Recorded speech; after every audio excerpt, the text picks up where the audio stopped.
ശിക്ഷ എന്ന കഥയുടെ തുടർഭാഗം. രേണുക മടങ്ങാൻ നേരം രമ്യയോട് പറഞ്ഞു, മോൾ നന്നായി പഠിച്ച് മിടുക്കിയാകണം. അപ്പോഴേക്കും അമ്മ തിരിച്ചു വരും. എല്ലാം കേട്ട് കൊച്ചു രമ്യ തലയാട്ടി. രേണുക വീണ്ടും തിരിച്ചുപോയി.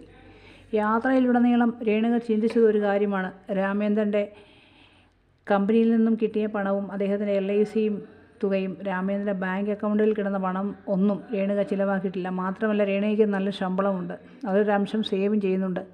കുഞ്ഞ് വളർന്നു വലുതാകുമ്പോൾ ആവശ്യങ്ങൾ ഇരട്ടിക്കും. അപ്പോൾ ആരുടെ മുൻപിലും കൈനീട്ടാതെ കാര്യങ്ങൾ നടത്തണം. കുഞ്ഞ് 5ാം ക്ലാസ്സിലെത്തി. ഒരിക്കൽ ലീവിന് വന്നപ്പോൾ രേണുക ചോദിച്ചു, മോൾക്ക് ആരാകാനാണ് ആഗ്രഹം? ഒട്ടും മടിക്കാതെ അവൾ പറഞ്ഞു, എനിക്കൊരു ഡോക്ടറാകണം. രേണുക അവളുടെ മുഖത്തേക്ക് നോക്കി. വലിയ ഗൗരവത്തിലൊരു നിൽപ്പാണ്. അപ്പോൾ രേണുക തന്നെ പറഞ്ഞു, മോൾക്ക് എത്ര വേണമെങ്കിലും പഠിച്ചു, അമ്മ പഠിപ്പിച്ചോളാം. ഓരോ അവധിക്ക് നാട്ടിൽ വരുമ്പോഴും മകളുടെ ആഗ്രഹത്തിന് എന്തെങ്കിലും മാറ്റമുണ്ടോ എന്ന് നോക്കി. ഒരു മാറ്റവും ഉണ്ടായിരുന്നില്ല. അങ്ങനെ രേണുകയുടെ മകൾ 10ാം തരത്തിലെത്തി. പഠിക്കാൻ സമർത്ഥയാണ്. രമ്യയെ പഠിപ്പിക്കുന്ന അധ്യാപകൻ പറഞ്ഞതായി അച്ഛനും അമ്മയും രേണുകയോട് പറഞ്ഞു. സ്വഭാവവും നല്ലതാണ്. ആവശ്യമില്ലാത്ത കൂട്ടുകെട്ടുകളോ മറ്റ് ദുഷിച്ച സ്വഭാവങ്ങളോ ഒന്നും രമ്യയ്ക്കുണ്ടായിരുന്നില്ല. രമ്യ +1 കടന്നു. 10ാം ക്ലാസ്സിൽ നല്ല മാർക്കുണ്ടായിരുന്നുകൊണ്ട് +1 നല്ല സ്കൂളിൽ തന്നെ അഡ്മിഷൻ കിട്ടി. പഠനത്തോടൊപ്പം എൻട്രൻസ് കോച്ചിങ് കൂടി കിട്ടും. അല്പം ഫീസ് കൂടുതലാണ്, പക്ഷേ നല്ല സ്കൂളാണ്. വളരെയേറെ പ്രതീക്ഷകൾ ഉണ്ടായിരുന്നു രമ്യയ്ക്ക്. തനിക്ക് അത് നേടാനാകും. ഞാനൊരു ഡോക്ടറാകും, മനസ്സിനോട് രമ്യ പറഞ്ഞു.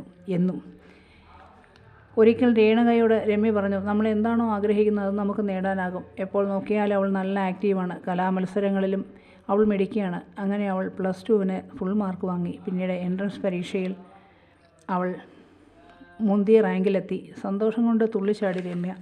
അങ്ങനെ മെറിറ്റിൽ തന്നെ അവൾ MBBS അഡ്മിഷൻ നേടി. അഭിമാനിക്കാവുന്ന നേട്ടമായിരുന്നു അത് ഒരു സാധാരണക്കാരനെ സംബന്ധിച്ചിടത്തോളം.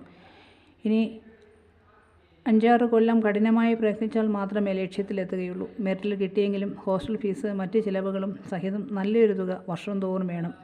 രാമേന്ദ്രൻ്റെ സമ്പാദ്യങ്ങളും രേണുകയുടെ വരുമാനവും രേണുകയുടെ നിക്ഷേപങ്ങളും തീരാറായെങ്കിലും അവളൊരു ഡോക്ടറാകുമല്ലോ. പിന്നെ അവളെക്കുറിച്ച് ഓർത്ത് ദുഃഖിക്കേണ്ടല്ലോ. നാളെ ഒരിക്കൽ ഞാനില്ലാതായാലും അവൾ ജീവിച്ചേ കൊള്ളുമല്ലോ.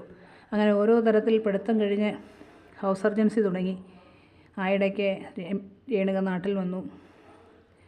മകളെ കാണാൻ അവൾ പഠിക്കുന്ന മെഡിക്കൽ കോളേജിൽ ചെന്നു. അമ്മയെ കണ്ടപ്പോൾ രമ്യ ഓടി വന്ന് കെട്ടിപ്പിടിച്ച് പൊട്ടിക്കരഞ്ഞു. രേണുക അമ്പരന്നു. ആദ്യമായിട്ടായിരുന്നു അങ്ങനെ ഒരു അനുഭവം. എന്തു പറ്റി മോളെ?